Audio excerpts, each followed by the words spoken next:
OU విద్యార్థుల ఆందోళనలు continue అవుతున్నాయి. యూనివర్సిటీ భూములు ఆక్రమించారంటూ నిన్న ఓ రెస్టారెంట్ పై దాడి చేసిన స్టూడెంట్స్ ఇవాళ తార్నాకలోని పెట్రోల్ బంక్ పై అటాక్ చేశారు. ఆక్రమించిన ఓయూ భూములను తిరిగి ఇవ్వాలని డిమాండ్ చేశారు.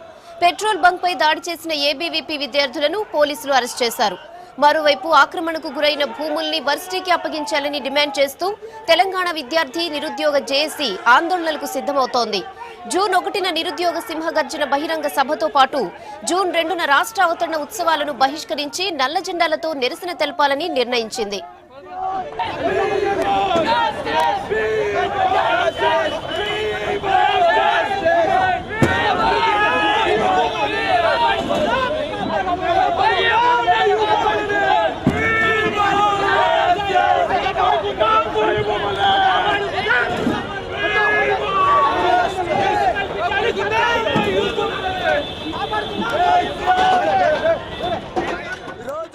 భూములని ఆక్రమించుకోవడానికి కేసీఆర్ పన్నాగం అంటుండు.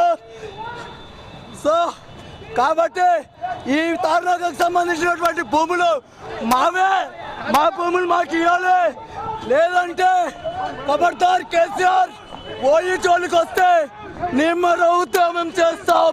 కేసీఆర్ చేసిన వ్యాఖ్యలు ఉపసంహరించుకోవాలి ఏపీ డిమాండ్ చేస్తా ఉంది. జై జై మాతా, ఈ రోజు ఓయూ భూములపై కేసీఆర్ చేసిన వ్యాఖ్యలు ఉపసంహరించుకోవాలి.